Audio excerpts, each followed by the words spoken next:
Samsung Galaxy Unpacked 2021. If you're watching this, it's because the presentation is already over and we already have the new line, the new ecosystem from Samsung. And being a user for more than 10 years of Samsung, I'm always eager to know what's going to be the next leap in technology they're going to take. So in this video, I'm going to show you in a summarized way everything that they presented in a photographer's perspective.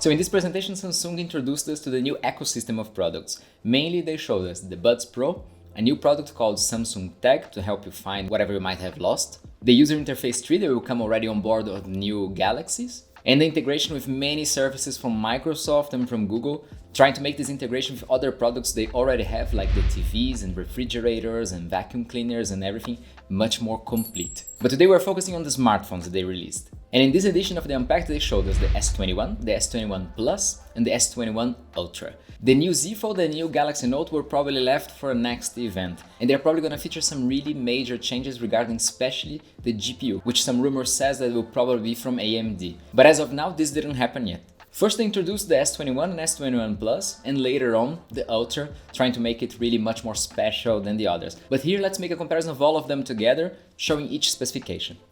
Going the same way as Apple, all of their new smartphones are going to be 5G compliant, and this is probably going to push a lot now the carriers to really make this technology go forward. And they're going to come respectively at 6.2, 6.7 and 6.8 inches. And if you're like me and you have trouble trying to calculate and trying to understand how big these phones are in your hand, you can check the link in the description. I'm going to leave a link to a website in which you can insert your current smartphone and make the size comparison with these new ones. So let's talk power. All of these are coming with brand new processors on the market. All of them 5nm processors, either the Snapdragon 888 or the Exynos 2100. And they presented especially the Exynos 2100 on the 12th of January. And also because the previous version had been in the middle of a lot of discussion. Even in the presentation, they showed a small part in which showed some people complaining in comments and everything. And this is something that really previously you had to pay a little bit more attention to, because the performance difference between the Snapdragon version of the Galaxies and the Exynos version of the Galaxies was quite big. But in this one, rumor says that it's not that big difference, so we're gonna have to wait a little bit to see the benchmark of these two. So what about RAM? So the S21 and S21 Plus will come with 8 GB of RAM in all its versions. And the S21 Ultra will come with 12 GB RAM, except for one top version that's gonna have 512 GB of internal memory and also 16 GB of RAM. Okay, now for the screen resolution, which was a really hot topic on the rumors, and they were actually confirmed but partially.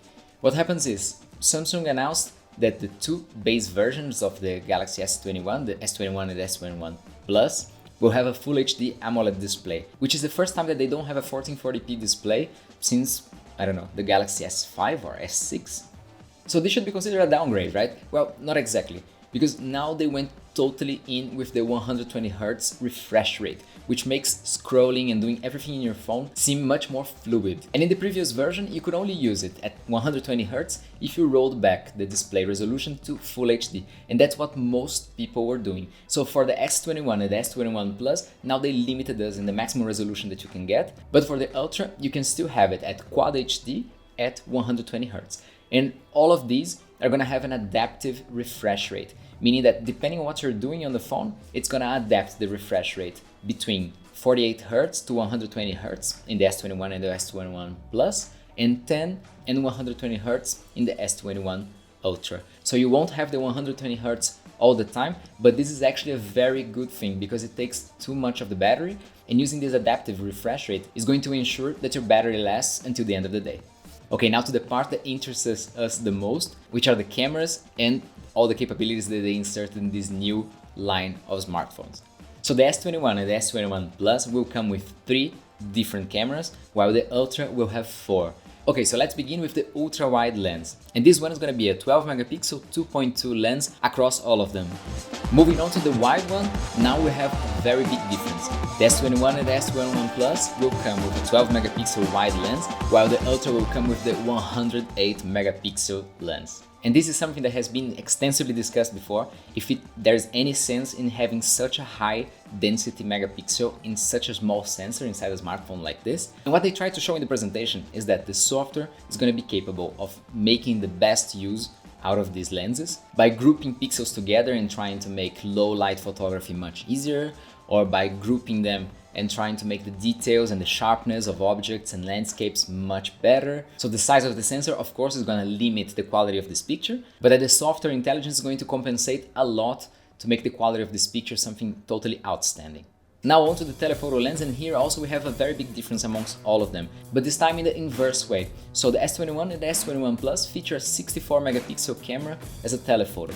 But in the Ultra, they went with a totally different approach. They split this lens into two. So now you have two telephoto lenses of 10 megapixels, one which offers a 3x zoom and the other one that offers a 10x zoom.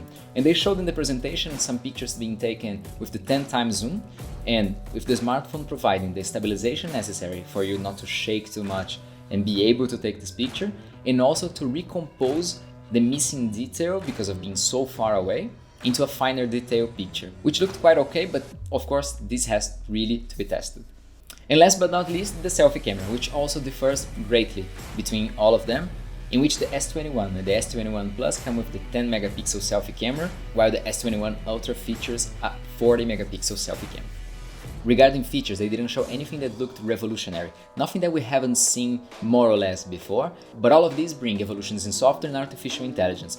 They talked about the new portrait mode and the ways to blur the background artificially. They mentioned the studio mode, in which you can edit the pictures like you were properly in the studio, adding light and filters to mimic the effects that you would get.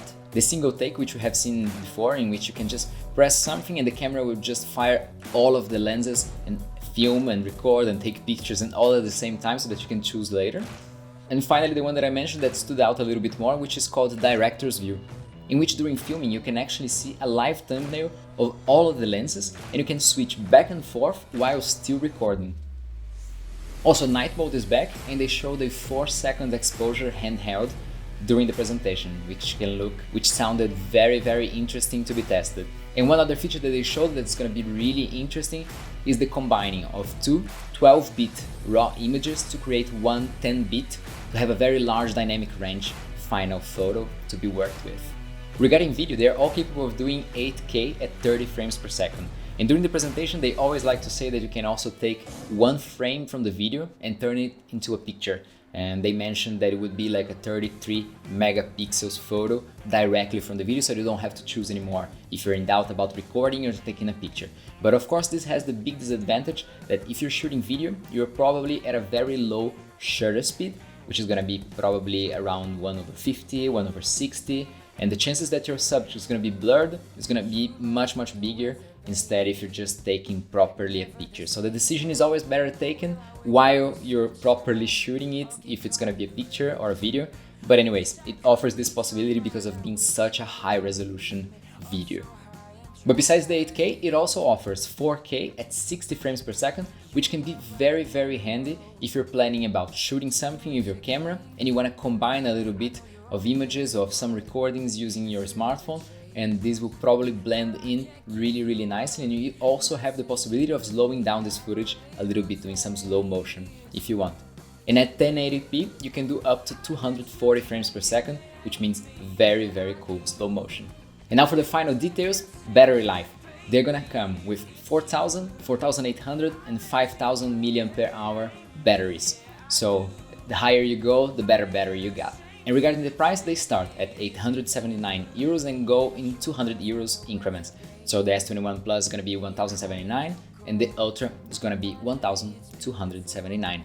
And if you want to upgrade to the next level of storage, you have to pay around $50 or euros more. Okay, so now as photographers or someone who's more interested in the camera part of the smartphone, what should we do? Well, what I noticed is that the difference between the 21 and the 21 Plus is not that big. And probably you're gonna be better off regarding cameras and everything just to upgrade a little bit more your storage instead of upgrading to the S21 Plus. Of course, there are other differences like design and colors and everything, but talking about the functionalities really of the smartphone, the pure 21 sounds like a better bang for buck. Now, if you have the money and you just want the best quality smartphone out of these three, For sure, they reserved a lot of things for the Ultra that the other ones doesn't have, especially the quality of the display, the crazy high megapixel count of the wide lens that is still to be confirmed if it's that good really, and the macro possibilities of the second zoom lens that they offer only in the Ultra. Besides that, you also get a better battery, more RAM, the 40 megapixel selfie camera, and something that I didn't mention before, which is the possibility of using the S Pen that before was just exclusively for the Note series, now only with the Ultra. And this can be really interesting for photographers for the possibility of editing on the phone. And it's gonna be much easier to do those fine details within Photoshop or within Lightroom, creating filters and just painting and brushing whatever you want to edit. Alright guys, thanks for watching, like, subscribe and share this video, and I'll see you in the next one. Ciao ciao!